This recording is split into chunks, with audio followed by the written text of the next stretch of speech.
Everyone, welcome to our YouTube channel.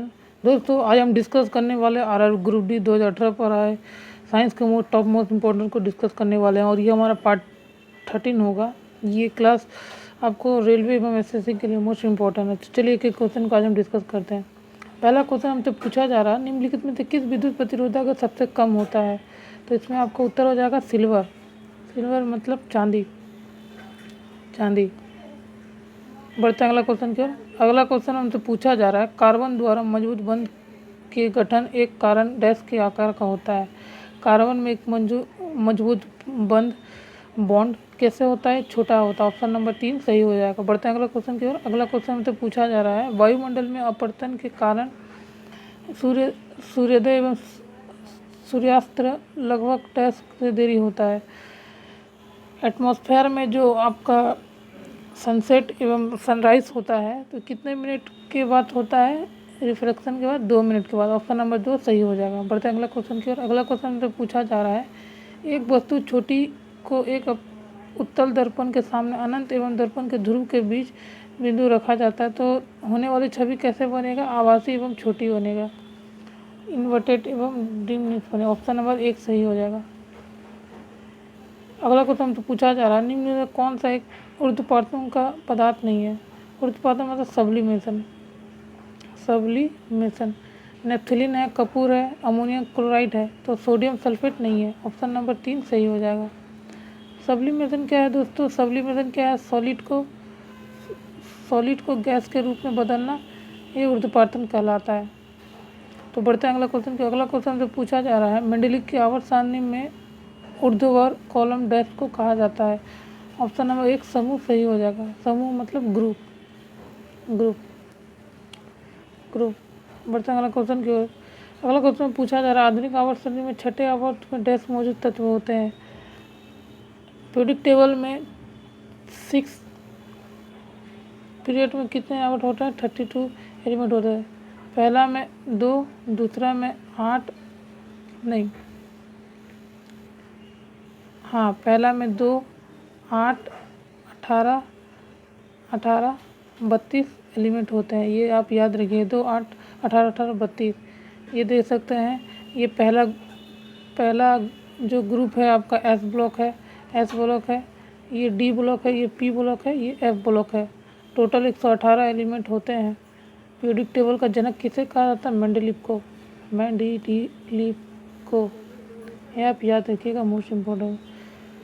और modern periodic table का जनक किसे कहा जाता है? मॉडर्न पीरियडिक टेबल का तो आपका उत्तर हो जाएगा हेनरी मोसले। ये आप याद रखिएगा दोस्तों, मोस्ट इम्पोर्टेंट है। पीरियडिक टेबल में टोटल 118 एलिमेंट होते हैं और आपको 18 ग्रुप होते हैं और 7 पीरियड होते हैं। बढ़ते हैं अगला क्वेश्चन की ओर। अगला क्वेश्चन हमसे अब पूछा जा रहा है, निम्न में कौन सा मानव पुष्प प्रणाली का हिस्सा नहीं है? इनमें से कौन सा जो मानव पुष्प प्रणाली जो ह्यूमन में रिप्रोडक्शन सिस्टम है उसका पार्ट नहीं है? वृषण है, शुक्र वाहिना है, अंडकोश है। तो इसमें अंडाशय, ओवरी, ये एक प्लांट रिप्रोडक्शन का पार्ट है, ओवरी। बढ़ते हैं अगला क्वेश्चन की। अगला क्वेश्चन पूछा जा रहा है, राष्ट्रीय खेल दिवस का, और ये तो जी का क्वेश्चन आ गया दोस्तों। वैसे इसका उत्तर आपका 29 अगस्त होगा, क्योंकि इस दिन इस दिन 29 अगस्त को मेजर ध्यानचंद जी का बर्थडे होता है और इन्हें हॉकी का जादूगर कहते हैं। हॉकी का जादूगर कहते हैं। ये ओलंपिक एवं बहुत सारे पदक विजेता जिसे इसलिए 29 अगस्त को राष्ट्रीय खेल दिवस मनाया जाता है। 22 अप्रैल को कौन सा डे होता है दोस्तों? अर्थ डे होता है। अर्थ डे, पृथ्वी दिवस होता है। ये आप याद रखिए दोस्तों। बढ़ते हैं अगला क्वेश्चन की ओर। अगला क्वेश्चन तो पूछा जा रहा है, अधिकांश सरीसृप मतलब डैश में होता है। सरीसृप मीन्स रेप्टाइल, जो कि रेंगने वाले जीव होते हैं। ये 3 कक्ष के होते हैं, 3 हट होता है इनमें। 4 कक्ष किसके होते हैं? ह्यूमन के होते हैं एवं क्रोकोडाइल का होते हैं। 2 कक्ष किसके होते हैं? बर्ड के होते हैं। बर्ड मछलियों के होते हैं। तो बढ़ते हैं अगला क्वेश्चन की ओर। अगला क्वेश्चन तो पूछा है, ठोस के पिघलने के दौरान इसका द्रव्यमान डैश में होता है, परिवर्तन नहीं होता। उस चौथा ऑप्शन आपका सही हो जाए, परिवर्तन नहीं होता है। अगला क्वेश्चन हमसे पूछा जा रहा है, डैश के अनुसार तत्वों के गुणधर्म परमाणु भार के आवर्त फलन होते हैं। मेंडलीव के आवर्त सारणी में होते हैं। मेंडलीव के आवर्त सारणी न्यूटन ने क्या दिया था? ऑक्टेव का नियम। ऑक्टेव का नियम। न्यूटन के 3 नियम होते हैं। डोबी-रायनर ने ट्रिक नियम दिया था। ट्राइट का सिद्धांत दिया था। बढ़ते हैं अगला क्वेश्चन की ओर। अगला क्वेश्चन हमसे पूछा है, अमीबा में प्रजनन कैसे होता है? अमीबा में रिप्रोडक्शन कैसे होता है दोस्तों? इसमें आपका विखंडन मतलब बाइनरी फिजन होता है। बाइनरी फिजन होता है। ये मोस्ट इम्पोर्टेंट क्वेश्चन है, आप इसको एकदम रट लीजिए। बाइनरी फिजन क्या है? ये अमीबा में आपका एसेक्सुअल तरफ से होता है, जैसे एक पार्ट बन के फिर ये 2 पार्ट में बन जाना, फिर 2 पार्ट से बन के 3 पार्ट में बन जाता है। इसमें एक ही डॉटर सेल इन्वॉल्व होता है, 2 डॉटर सेल इन्वॉल्व नहीं होता है। तो आपका उत्तर हो जाएगा विखंडन द्वारा, मतलब binary fission. Most important question है दोस्तों। बढ़ते हैं अगला क्वेश्चन है। अगला क्वेश्चन हमसे पूछा जा रहा है, लिटमस विलेन डैश से निष्क्रिय किया। लिटमस पेपर किससे प्राप्त किया जाता है? लाइकेन से। लाइकेन। बढ़ते हैं अगला क्वेश्चन की। अगला क्वेश्चन हमसे पूछा जा रहा है, डैश धातु पृथ्वी पर सबसे प्रचुर मात्रा में पाया जाता है? एल्युमिनियम। एल्युमिनियम सबसे ज़्यादा पाया जाता है, इसका सिंबल Al होता है, एटॉमिक नंबर 13 होता है। बढ़ते हैं अगला क्वेश्चन। अगला क्वेश्चन हमसे पूछा जा रहा है, निम्न में से कौन सा उत्तक अंतःकोशिका से बड़ा होता है? पैरेन्काइमा होता है। कोलेनकाइमा क्या करता है? आपका फ्लेक्सिबिलिटी देता है पेड़ पौधे को। जालम क्या है? पेड़ पौधों में जल का आदान प्रदान करता है, जल पहुंचाता है पेड़ों के हर भागों में। ऑप्शन नंबर 1 पैरेन्काइमा सही हो जाएगा। ये पैकेट रूप में होता है और इसमें एयर भरे रहते हैं। जैसे आप देखते होंगे तालाब में पेड़ पौधा खिले रहता है और डूबता क्यों नहीं है? क्योंकि इसका हर तना में आपका एयर होता है, जिसके कारण वो ऊपर में तैरते रहता है। ये पैरेन्काइमा के कारण ही।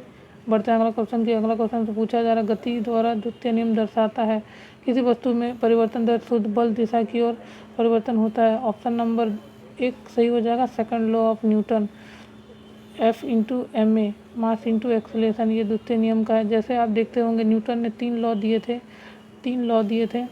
पहला आपका लॉ ऑफ इनर्शिया। दूसरा में मोमेंटम दिया था। तीसरा में इन्होंने एक्शन रिएक्शन का लॉ दिया था। दूसरा का मैं बता दे रहा हूँ। दूसरा का नियम क्या था? जब कोई क्रिकेट मैदान में क्रिकेट खेलते हैं तो बॉल इस प्रकार आता है तो तेज़ी से आता है, तो जो प्लेयर होता है उसको पीछे की ओर ले जाता है, क्योंकि इसका मोमेंटम कम करना चाहता है। ये दूसरा नियम पर आधारित है। ऑप्शन नंबर 1 सही हो जाएगा आपका। तो बढ़ते हैं अगला क्वेश्चन की ओर। अगला क्वेश्चन तो पूछा जा रहा है, एक संपीड़न स्प्रिंग में कौन सा ऊर्जा होता है? स्प्रिंग में कौन सा ऊर्जा होता है? स्प्रिंग में कौन सा होता है? स्थितिज ऊर्जा, पोटेंशियल एनर्जी होता है। Potential energy. बढ़ते हैं अगला क्वेश्चन की ओर। तो क्वेश्चन तो यही था दोस्तों। क्लास आपको कैसा लगा आप कमेंट करके बताना, और वीडियो में नए हैं तो लाइक कर देना, सब्सक्राइब कर देना और पढ़ते रहिए। जय हिंद, वंदे मातरम।